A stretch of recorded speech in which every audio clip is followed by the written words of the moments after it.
এবার ভয়ঙ্কর ব্রাজিলকে দেখা গেল। দক্ষিণ কোরিয়ার জালে ব্রাজিলের গোলোৎসব দেখুন। লাতিন আমেরিকা অঞ্চলের বিশ্বকাপ বাছাই পর্ব শেষ হয়েছে কদিন আগেই। 2026 বিশ্বকাপকে সামনে রেখে প্রস্তুতিতে জ্বালিয়ে নিতে এবার প্রীতি ম্যাচের মিশনে দলগুলো। 5বারের বিশ্ব চ্যাম্পিয়ন ব্রাজিল এশিয়ান সফরে প্রথম ম্যাচে দক্ষিণ কোরিয়ার মুখোমুখি হয়। ম্যাচটি ঘিরে কোচ কার্লো আনচেলত্তির চাওয়া ছিল দাপুটে ফুটবল।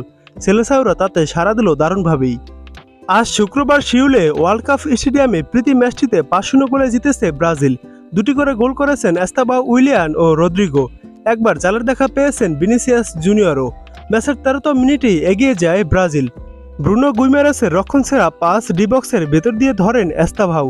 তখন তার সামনে কোরিয়া গোলরক্ষক বাদে আর কেউ ছিল না। আলতো ছোঁয়ায় বল জালে পাঠিয়ে দলকে এগিয়ে দেন তরুণ এস্তাভাও। কিছুক্ষণ পর ব্যবধান দ্বিগুণ হতে পারত। হেডে আবার বল জালে পাঠান ক্যাসিমিরো। তখন নিজেই অফসাইডে ছিলেন এই ব্রাজিলিয়ান অধিনায়ক। একচেটিয়া আক্রমণে বলতে গেলে প্রতিপক্ষের টুটি চেপে ধরেছিল ব্রাজিল, যদিও ব্যবধান বাড়ছিল না। শেষমেশ বিরতির আগে ব্যবধান বাড়ান রদ্রিগো। অবশ্য এ যাত্রায় তার একার কৃতিত্বের চেয়ে দলগত নৈপুণ্যের প্রদর্শনীই বলা ভালো। 40তম মিনিটে ডান প্রান্ত দিয়ে আক্রমণে উঠলেও মাঝমাঠ হয়ে বল যায় বা প্রান্ত ভিনিসিয়াস জুনিয়রের কাছে।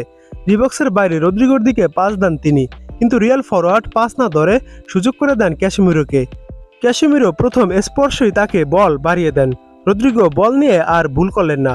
দুই ডিফেন্ডারের পাস দিয়ে কোনাকুনি শটে বল জালে পাঠিয়ে দেন বরাবর। দ্বিতীয়ার্ধে আরও ভয়ঙ্কর ব্রাজিলের দেখা মিলল। সিরেফ 2 মিনিটের মধ্যে আরও 2 গোল আদায় করে নেয় সেলেসাওরা। প্রথমে এস্তাভাওর গোল, এরপর রদ্রিগোর। 47তম মিনিটে ডিবক্সের বাম দিকে ডিফেন্ডার কিম জেন বল ক্লিয়ার করতে গিয়ে এস্তাভাওর পায়ে মেরে বসেন। আর বল ধরে ক্ষিপ্রতায় এগিয়ে বাঁ পায়ের শটে নিজের দ্বিতীয় গোলটি করেন চেলসি ফরওয়ার্ড। এরপর 49তম মিনিটে ক্যাসিমিরো বল বাড়িয়ে দেন ভিনিসিয়াসকে। বিনি দেন ফাঁকা থাকা রদ্রিগোকে। ছোট শটে জাল খুঁজে নেন এই ফরওয়ার্ড। ম্যাচের 77তম মিনিটে স্কোরলাইনে নিজের নাম তোলেন ভিনিসিয়াস। কাউন্টার অ্যাটাকে মাঝমাঠে দাঁড়িয়ে থাকা বিনিকে লম্বা পাস দেন ম্যাথিউস কুনহা। টানা পাসে প্রতিপক্ষের গোলরক্ষককে ফাঁকি দিয়েই দলের 5ম গোল আদায় করে নেন এই রিয়াল তারকা।